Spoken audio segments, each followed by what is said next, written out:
आज की इस वीडियो में भारत का इतिहास, जो सबसे पहला है प्राचीन भारत का इतिहास, इसके कुछ इंपॉर्टेंट क्वेश्चन देखेंगे जो रेलवे में किसी न किसी एग्जाम में पूछी गई है। तो आप यहाँ क्वेश्चन नंबर 1 देख सकते हैं कि झेलम नदी के किनारे प्रसिद्ध विजेता का युद्ध किन किन शासकों के बीच हुआ था।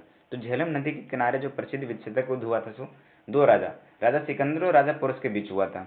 जब सिकंदर सिंधु नदी पार करके जब इसकी सामना पोरस से हुई तो वहाँ पे विजेता का युद्ध हुआ, और जब ये युद्ध हुआ तो परिणाम किसके पक्ष में रहा? परिणाम जो है सो सिकंदर के पक्ष में रहा।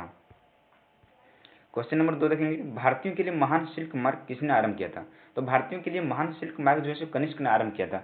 जब कनिष्क का सामना चीन के शासक पांचाल से हुआ तो कनिष्क विजयी रहा। जब कनिष्क विजयी रहा तो उन्होंने चीन के 3 सिल्क मार्ग पे अपना कब्जा कर लिया।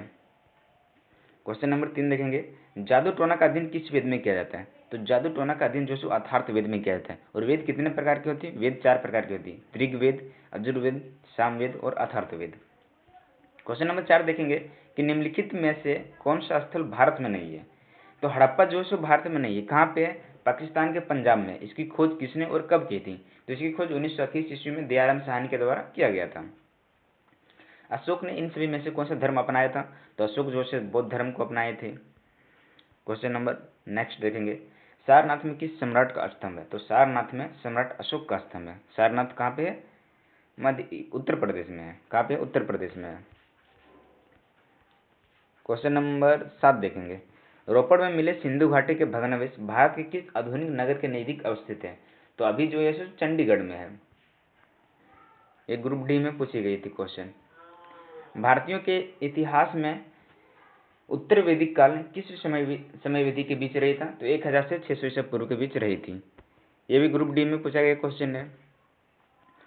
निम्नलिखित विदेशी यात्रियों की भारत यात्रा को क्रम से निर्देशित करें। तो सबसे पहले यहाँ पे जो 3 ठो दिया, इसमें सबसे पहले फगहान आया, उसके बाद हेवन सेंग आया, उसके बाद थॉमस रो आया था।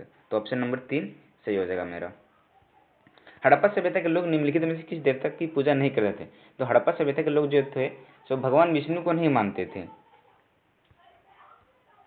सिंधु घाटी सभ्यता के लोग डैश की पूजा करते थे? तो सिंधु घाटी की सभ्यता के लोग जो थे सो पशुपति की पूजा करते थे।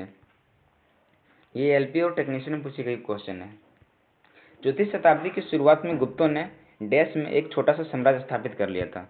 तो मगध में जो है सो एक छोटा सा साम्राज्य स्थापित कर लिया था। मगध में। कहाँ पे? मगध में। मगध में, ठीक है।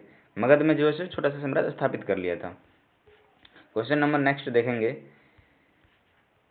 ये ऑप्शन 3 है मगध। सारनाथ कहाँ पे स्थित है? पहले ही बताया था सारनाथ कहाँ पे? उत्तर प्रदेश में है। मिलिंद पंथों में मिलिंद के बौद्ध धर्म से जुड़े सवालों का जवाब किसने दिया था? नागेश्वर ने दिया था। किसने दिया था? नागेश्वर ने दिया था। नागेश्वर ने दिया था। निम्नलिखित वेदों में से किसे ब्रह्म वेद के नाम से जाना जाता है? अथार्थ वेद को ब्रह्म वेद के नाम से भी जाना जाता है। पद्म पानी बुद्धचित्र के चित्र कहाँ पाए गए थे? अजंता की गुफा में। ऑप्शन नंबर 4 हो जाएगी। क्वेश्चन नंबर 17 देखेंगे, चंद्रगुप्त मौर्य किसकी मदद से नंद को पराजित करने में सफल हुआ था? तो चंद्रगुप्त मौर्य जो है नंद को पराजित करने में चाणक्य की सहायता लिए थे। किसकी सहायता लिए थे? चाणक्य की सहायता लिए थे। क्वेश्चन नंबर 18, अशोक ने धम्म के प्रचार के लिए किस नए पद का निर्माण किया था? तो धम्म महामात्रा का निर्माण किए थे।